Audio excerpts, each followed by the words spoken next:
నమస్తే, నా పేరు డప్పు సునీత. సికింద్రాబాద్ పార్షగుట్ట నుంచి వచ్చిన. ఈ అమ్మకు హెల్ప్ చేద్దామని మా మహిళా రక్షణ పోరాట మండలి తరపు నుంచి నేను అధ్యక్షురాలిని.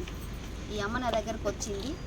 ఈ అమ్మ తన కొడుకు కోడలు పట్టించుకోవడం లేదని, మరి ఇంత వయసు వచ్చినా తన కొడుకు తనని చూడట్లేదని నాకు చెప్పింది. నాకు చెప్పడం జరిగింది. ఈమెకు సపోర్ట్ చేస్తున్నాను, నేను ఈమెకు న్యాయం చేస్తాను. వాళ్ళ కొడుకుతోటి మాట్లాడడం జరిగింది, వాళ్ళ కోడలతోటి మాట్లాడడం జరిగింది, వాళ్ళ ఇంటికి వెళ్ళడం జరిగింది. వాళ్ళ కోడలు మా ముఖం మీద తలుపేయడం జరిగింది. వాళ్ళ కొడుకుతో ఇప్పుడు రైల్వే నిలయం కాడికి వచ్చాము. రైల్వే నిలయంలో ఆఫీస్లో ఈయన వర్క్ చేస్తాడు, గవర్నమెంట్ జాబు, మరి ఐడబ్ల్యూ ఆఫీస్. మరి ఆ సార్ వాళ్ళతో కూడా మాట్లాడడం జరిగింది. నేను ఈ దృష్టికి ఎందుకు తీసుకొస్తున్నా అంటే, రైల్వే నిలయంలో ఉన్న వాళ్ళు సార్లు అందరూ కూడా పట్టించుకోవాలి. ఈ పెద్ద మనుషులు అన్నకాడ కొంచెం ఇలాంటి వాళ్ళకి చర్య చూపించాలి, దారి చూపించాలి. ఇలాంటి మరి ముసలి వాళ్ళని వదిలేస్తే ఎట్లా? మరి కొడుకులు ఉన్నది ఎందుకు?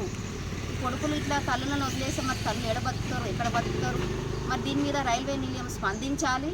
అధికారులు మొత్తం కొంచెం చర్య తీసుకొని ఇలాంటి వాటి మీద దృష్టి పెట్టి మరి వాళ్ళందరికీ కొంచెం మాట్లాడి, దగ్గరికి పిలుచుకొని మాట్లాడి ఇలాంటి తల్లులకు కూడా కొంచెం హెల్ప్ చేయాలి. సార్లను ఒకటే రిక్వెస్ట్ చేస్తున్నాను. మేము మా మహిళా సంఘం తరఫు నుంచి మేము సపోర్ట్ చేస్తున్నాము. మేము ఖచ్చితంగా చేస్తాము. ఇది ఎక్కడికైనా తీసుకెళ్తాను నేను. ఈమెని ఎక్కడెక్కడ తిప్పిర్రో, ఎక్కడెక్కడ ఇది చేసిర్రో మాకు అవన్నీ తెలుసు. మేము అవన్నీ బయట పెట్టదలుచుకోలేదు. మోసం చేసి కూడా కోర్టులో కేసు వేస్తే కూడా, కోర్టులో కేసు కూడా మోసం చేసి ఓ లాయరు, ఆ లాయర్ని కూడా నేను కనిపెడతాను. ఆయన కూడా బయటికి తీస్తాను. ఈయన జాబు నేను ఉడగొడతాను. తల్లిని చూడనప్పుడు ఏ కొడుకు కూడా శుద్ధ వేస్ట్ గాడే. అసొంటి కొడుకులని ఎవ్వరు కూడా ఆదరించొద్దు. ఏ సార్లు కూడా ఆదరించొద్దు. రైల్వే నిలయం సార్లు కూడా ఎవ్వరు కూడా ఆదరించొద్దు. ఇలాంటి వాళ్ళ మీద కఠినంగా చర్య తీసుకోవాలి. ఇది పెద్ద ఎత్తున పోతుంది. మహిళా సంఘాలు అందరూ సపోర్ట్ చేస్తారు.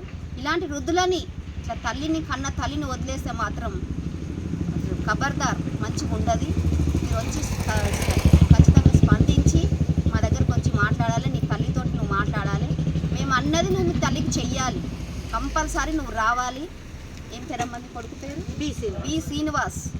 నువ్వు వచ్చి మాతో మాట్లాడాలి, లేకపోతే బాగుండదు. ఇది చాలా పెద్ద ఎత్తున వెళ్తుంది. రుద్రాశ్రమం వాళ్ళు కూడా చాలామంది వస్తున్నారు. వాళ్ళందరికీ తెలియజేస్తాము. చాలామంది సపోర్ట్ చేయడానికి వస్తారు. నిన్ను మొత్తం మీడియా ముంగడ కూర్చోబెడతాము. నువ్వు ఖచ్చితంగా వచ్చి నీ తల్లిని తీసుకొని వెళ్ళి నీ తల్లిని చూడాలి. నువ్వు సత్యజాలకు వచ్చింది 70-60 ఏళ్ళ మనిషిని ఇట్లా గాలికి వదిలేసినవు.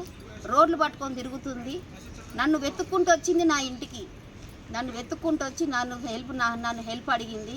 నేను చేస్తున్నాను. ఖచ్చితంగా నేను సపోర్ట్ చేస్తాను నీ తల్లికి.